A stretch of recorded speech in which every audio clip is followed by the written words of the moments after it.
जय हिंद दोस्तों। आज का हमारा टॉपिक है पंचायती राज संबंधित महत्वपूर्ण अनुच्छेद 243 ए से ओ तक।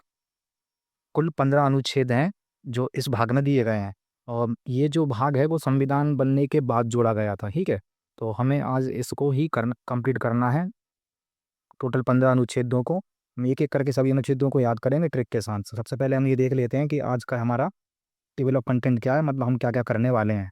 तो वही 243 से लेकर यहाँ पर हमारा पूरे अनुच्छेद हैं कहाँ तक, पो तक। इनको हम अच्छे ट्रिक के साथ याद करने वाले हैं, और फिर लास्ट में हमारा होगा एक क्विक रिवीजन, जिससे कि हम पूरे ट्रिकों को एक साथ रिवीजन करेंगे, उनका एक साथ देखेंगे। और फिर लास्ट में आपकी प्रैक्टिस के लिए एडवांस एमसीक्यू दिए गए हैं, जिनको आप क्वेश्चन सॉल्व करके आप अपनी तैयारी को और इनहेंस और मजबूत कर सकते हैं। ठीक है, तो चलिए शुरू करते हैं। तो सबसे पहला हमारा जो अनुच्छेद है वो हमारा अनुच्छेद है 243 अनुच्छेद। तो देखो, भारतीय संविधान का अनुच्छेद जो 243 है वो पंचायतों की परिभाषा से संबंधित है।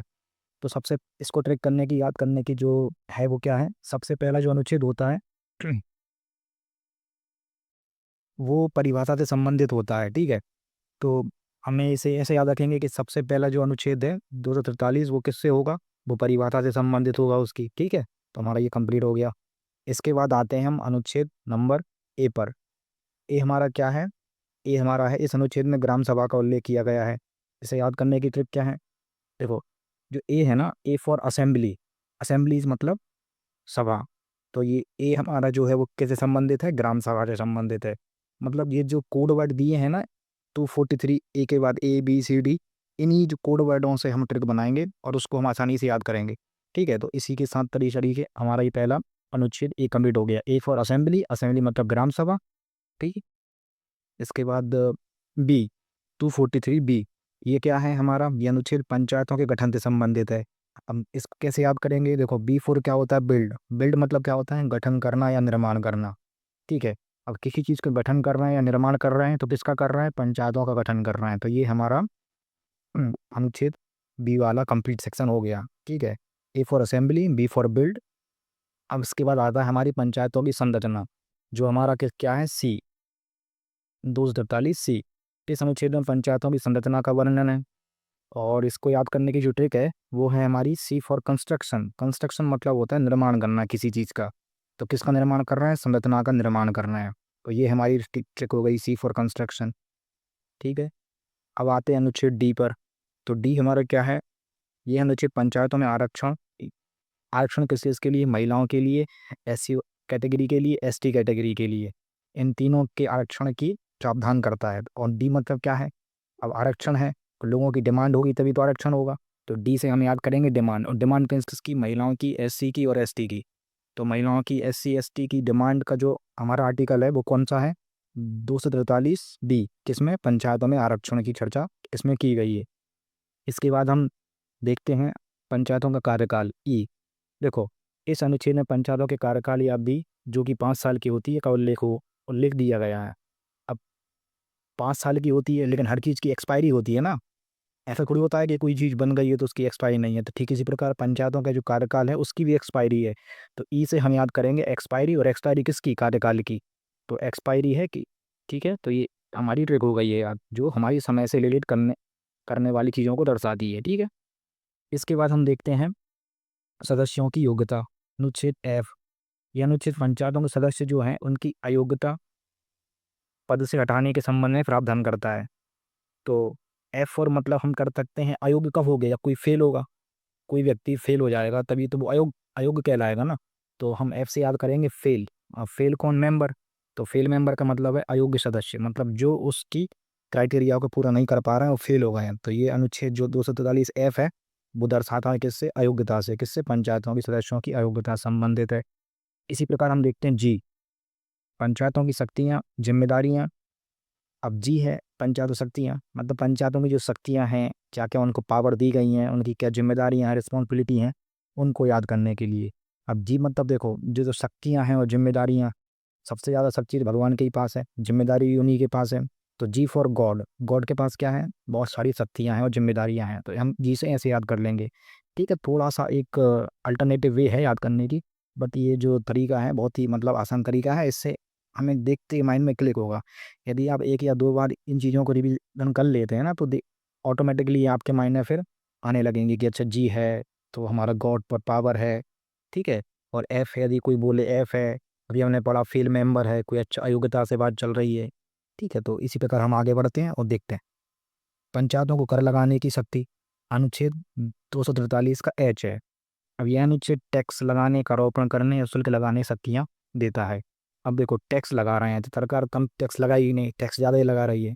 तो टैक्स में क्या हो रही है, हाई वृद्धि हो रही है, हाई टैक्स लगाई जा रही है, मतलब हाई टैक्स। टैक्स कैसा, हाई टैक्स। तो ऐसे क्या हो गया, हाई टैक्स की बात चल रही है, तो कर लगाने सबकी से जुड़ा हुआ है 243 एच हमारा, ठीक है। आई होप आपको ये बात समझ आ रही होगी और ट्रिक आसान लग रही होगी। तो इसी के साथ हम आगे बढ़ते हैं। राज्य वित्त आयोग का गठन आई है। देखो ये बहुत ही इंटरेस्टिंग है। जब राज्य वित्त आयोग का गठन का जो संबंध में अनुच्छेद दिया गया है वो आई में दिया गया है 243 के। अब आई मतलब क्या होता है, आई मतलब इनकम। और वित्त जो जो हमारा वित्त है ना, वित्त आयोग, ये वित्त आयोग, ये वित्त आयोग में वित्त का मतलब क्या होता है, पैसा। तो पैसा मतलब आई मतलब इनकम। तो देखो कोरिलेट हो गया ना।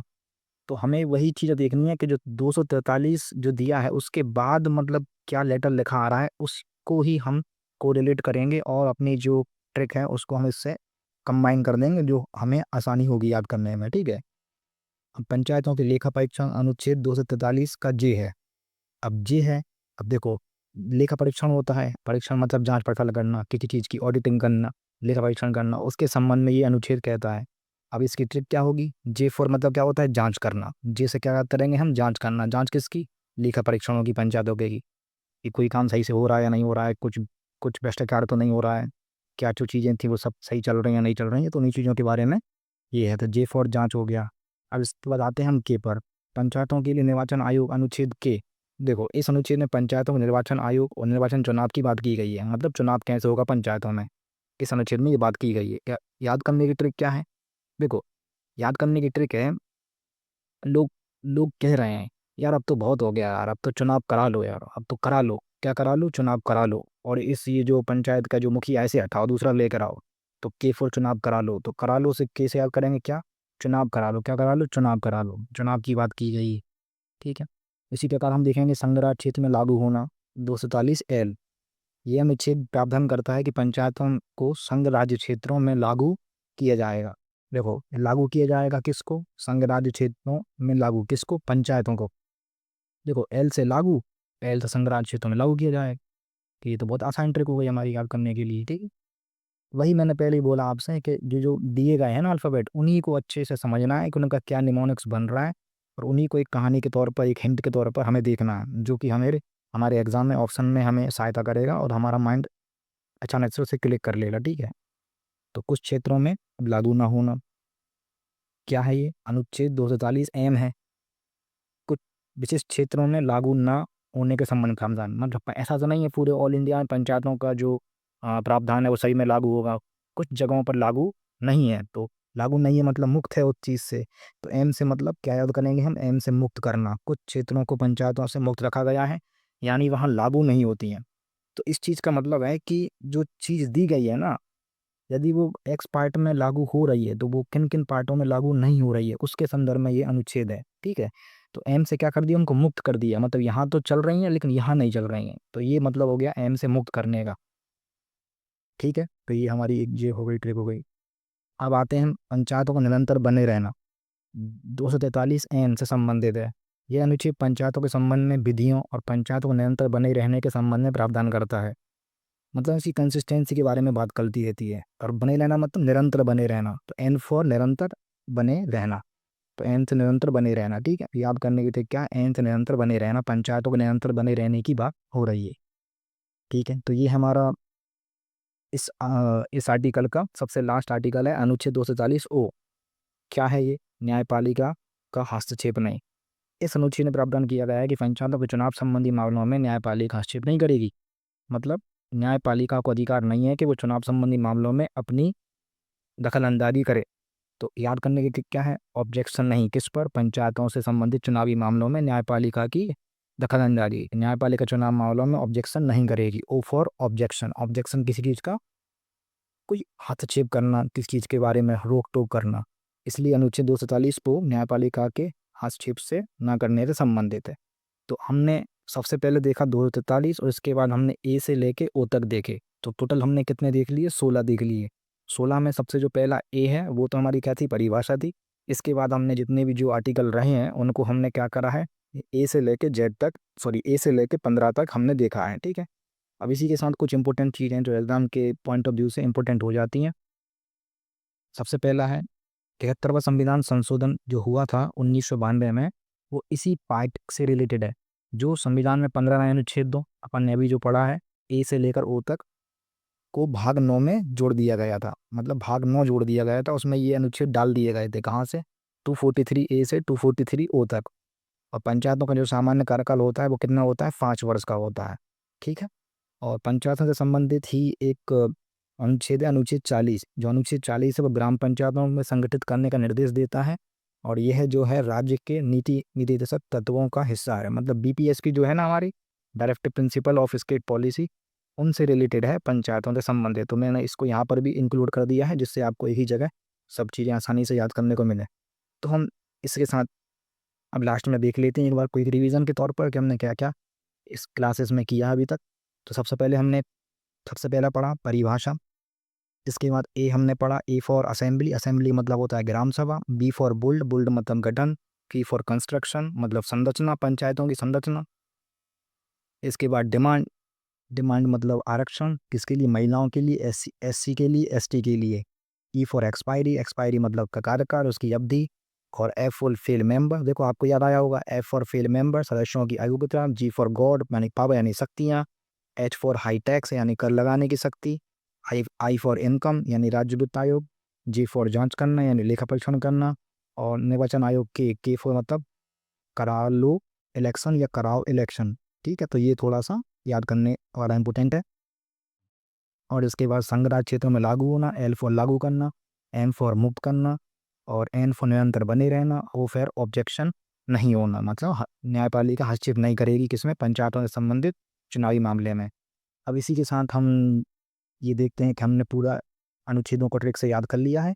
तो अब लास्ट में आप लोगों के लिए एक बड़ा अच्छा एमसीक्यू है जिनको आप क्वेश्चन सॉल्व करने की प्रयास कीजिएगा। ठीक है। तो देखते हैं। भारतीय संविधान के 73वें संशोधन के संदर्भ में निम्नलिखित घटनाओं पर विचार कीजिए। यह अधिनियम ग्राम सभा को संवैधानिक दर्जा प्रदान करता है। यह अधिनियम पंचायत में महिलाओं के 1/3 से कम सीटों के आरक्षण को अनिवार्य बनाता है। यह अधिनियम राज्य निर्वाचन आयोग के गठन का प्रावधान करता है जो पंचायत चुनावों का संचालन करेगा। आपको बताना है कि इन तीनों में से 1, 2, 3 में से कौन कौन से कथन सही हैं। ठीक है। तो आपके ये ऑप्शन है केवल 1, 2, केवल 2, 3 और केवल 1, 3 और केवल 1, 2, 3। तो वीडियो को पॉज कीजिएगा और अपने आप से सोचिएगा कि इसका आंसर क्या है। अब हम देखते हैं कि इसका आंसर क्या है।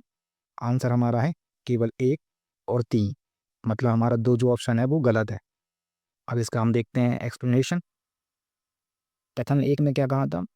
243 ए ग्राम सभा को संवैधानिक दर्जा प्रदान करता है। यही तो लिखा है ना 243 ए। तो यही तो है जो अपना इंडियन कॉन्स्टिट्यूशन में बन दिया है। तो ये बात तो सही है, सही बात है, संवैधानिक दर्जा प्राप्त है उसे, अनुच्छेद को। इसके बाद हमारा जो ऑप्शन 2 था वो गलत क्यों है?